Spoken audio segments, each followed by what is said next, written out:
Niki kula pun janji nggih. Kula niku kan Selasa bulan yang lalu niku khatam hikam.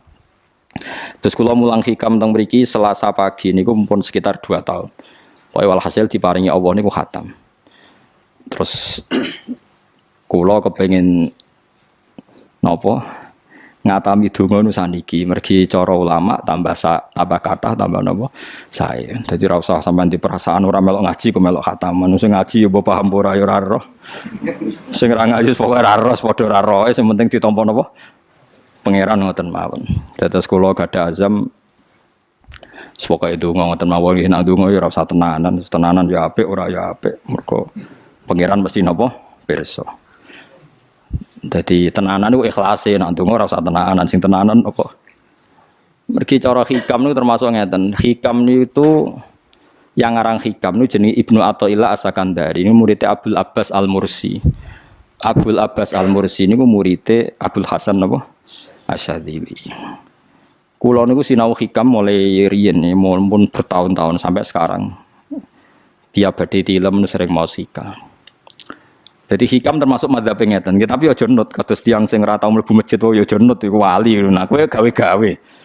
Nah kowe nglakoni ngono ben dadi wali wae ora mutu niku mboten alami. Hikam itu kalau berdoa itu sekali. Kula nu nate umroh 2009, terus haji 2013. Terus kemarin kula umroh malih tahun kemarin, baru ruwah kemarin. Niku kadang-kadang berkali-kali kalau itikaf teng multazam, tapi ora tau sida donga sampai sakniki.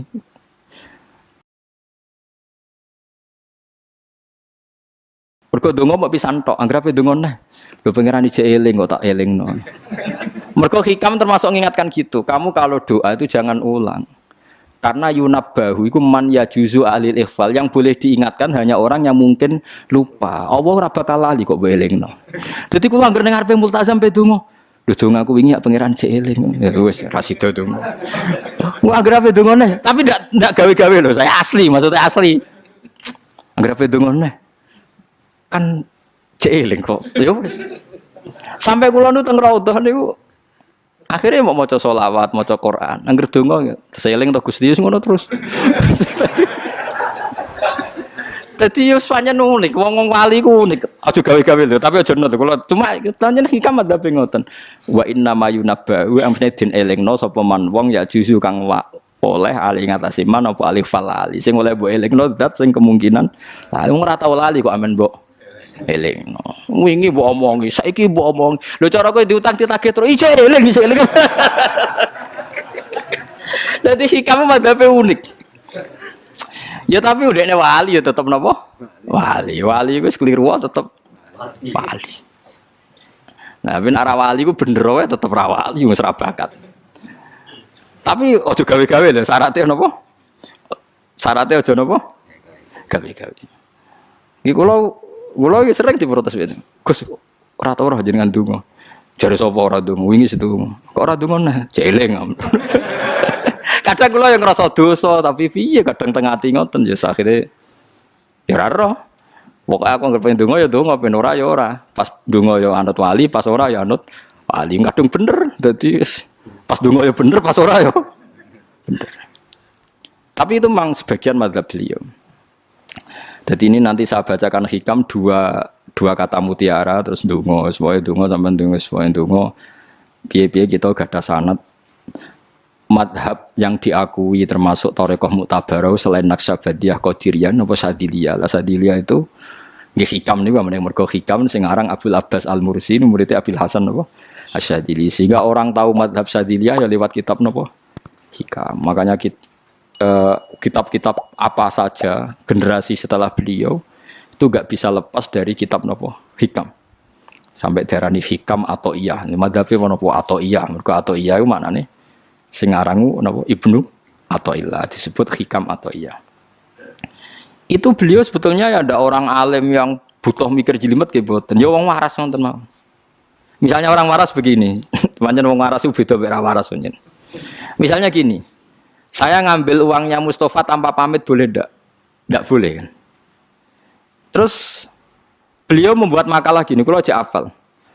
Mana aka antat da'iya mimma lil makhlukin.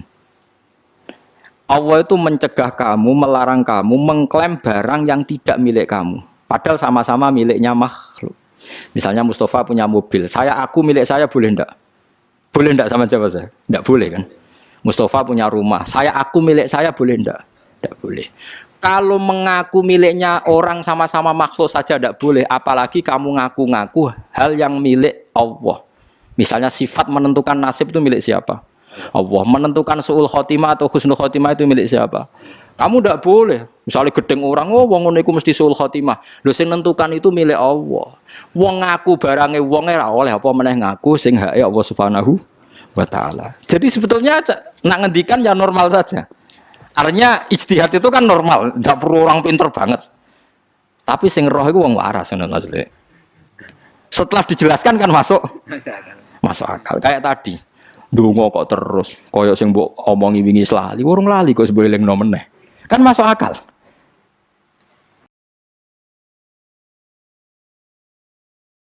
Tapi kok jangan anut aku, mergo ora asli, ora asli. Wong anut-anut kan mboten apa. Dadi ini kula waca kalih mawon nggih, kenangan kula ben dadi nggih kenangan kula napa makalah sanggeng napa hikam ya. Nggih kula waca Arab ya mawon engko napa. Nggih bismillahirrahmanirrahim. Kula nak maca malah bingung, biasa hafalan malah maca. Jadi piyambake ngendikan mana aka antatta iya male salaka mimalil makhlukin afayubihu laka antatta iya wasfahu wa rabbul alamin.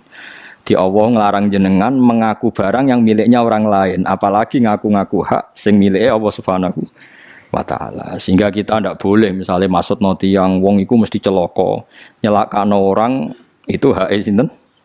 Hak ya Allah. Kowe ora usah GR sok ben mesti bener, iso wae saiki bener sok ben salah. Kamu juga enggak usah merasa salah, iso wae saiki kira saleh sok ben saleh. Ya sudah itu hak ya Allah, sudah ndak itu. Terus ngendikane beliau ini Ilahi kulama akhrosoni lu'mi antokoni karomuka. Gusti ketika saya didiamkan oleh kesalahan-kesalahan saya, antokoni karomuka, maka saya digerakkan oleh sifat lomane jenengan.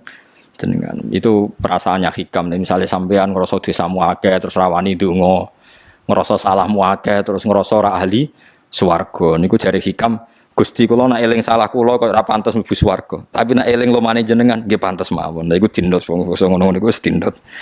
Dina eling dosamu sampean akeh kan gak pantes mlebu swarga. Tapi nak eling jembare rahmate Allah nggih pantes mawon. Ilahi kullama akhrasani lumi antokoni karomuka.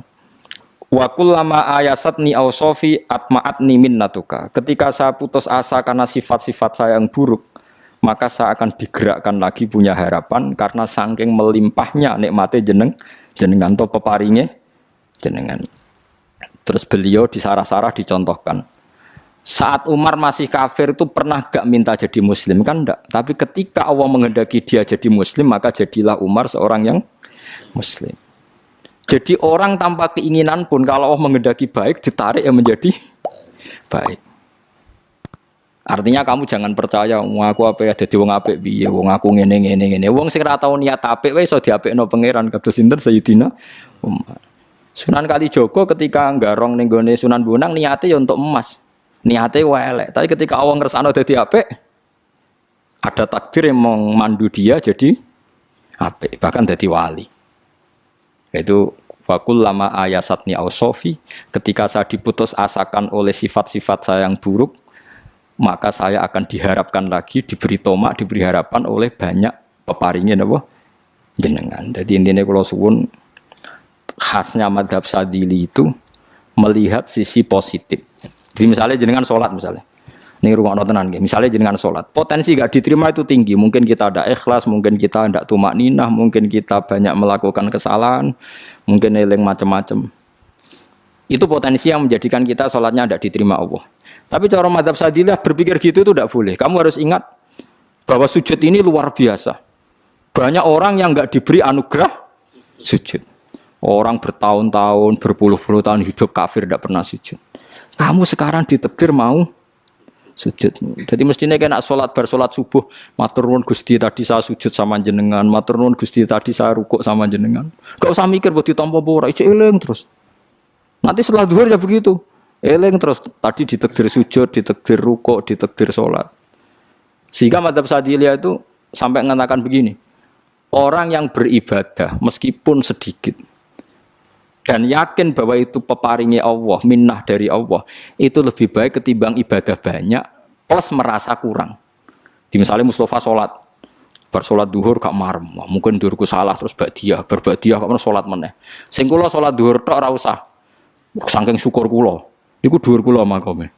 Ya nganti saiki duhur kula perkarane ngene iku dene kelakuane cek ngene iku dene. Karena ketika diberi pangeran ora marem. Kurangnya, tapi kurangnya niat elek. Kayak pangeran polisi, ngono pangeran ra nampa kurang ngene kurang. Pangeran ora diwatak ngoten. Enggak terlalu prosedur ngger wong wis sujud niate apik yo apik.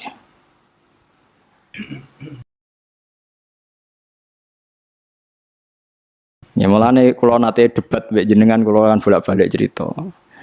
Sampai nak sujud itu untuk menjadi sah itu kan bathuk, tangan loro, dengkul loro, delamaan loro, sehingga harus sujud pada 7 anggota. Jadi menurut madzhab yang asoh kalau sujud itu harus 7 anggota. Tapi ada ulama yang mengatakan cukup bathuk tok ambek sikil. Angger wis ngene jenenge sujud. Alasannya ulama iki masuk akal. Saiki nak diwalik. Ana Zaid yang muslim. Bathuke ditemplekno bumi niat sujud ning berhala. Hukumnya kafir ta ora? Enggak jawab ya, kafir kan? Iku syaratnya anggota pitu apa asal bathuke nemplek? Mulane jari ulama sing kaul sani. Lah iya nggo murtad ora usah syarat kok nggo bener. Syarat. Lah iya sing digo murtad ora usah syarat kok sing sujud nggo pangeran. Syarat. Nggo syarat. Nang ngono ora usah syarat anggere ngono ya jenenge sujud. Buktine wis sah nggo dadekno murtad. Yo. Dadi ulama yo macam-macam. Mene kok janut aku ilmune sakeh. Artinya sampean ra kudu anut mazhabku. Maksudnya mergo kula lah ya sadar sebagian mazhab saya itu masalah bagi Anda. Tapi saya ikut Anda lebih masalah kan. Ngopo kok ora roh? Maksudnya kan gak jelas. Acuannya hukum ndak jelas. Ya karena tadi kamu sekolah di Australia, di Amerika, wong kok kancanan wong kafir. Tapi barokahnya anak-anak yang sekolah di sana, yang kerja di sana, akhirnya di Amerika ada masjid. Di Australia itu barokahnya mahasiswa, pekerja, orang kedonyan macam. Sekarang orang kedonyan di Taiwan, di Korea bikin komunitas masjid. Ya, akhirnya di bumi Allah di sana ada yang sujud.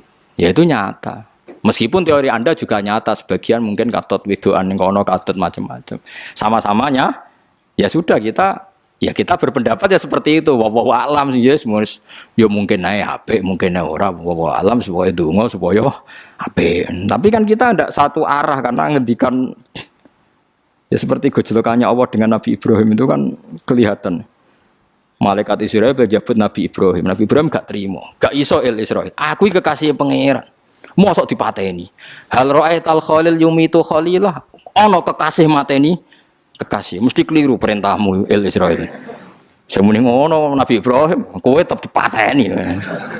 Cara Israel wis menarik.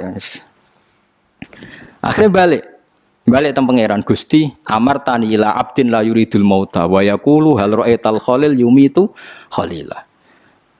Ya Allah, Engkau memerintahkan saya pada hamba yang enggak ingin mati. Dia bilang, masa ada kekasih membunuh kekasihnya. Cara Israel masuk akal, bisa mikir juga Israel. Cara dia masuk akal. Jawab Allah ini.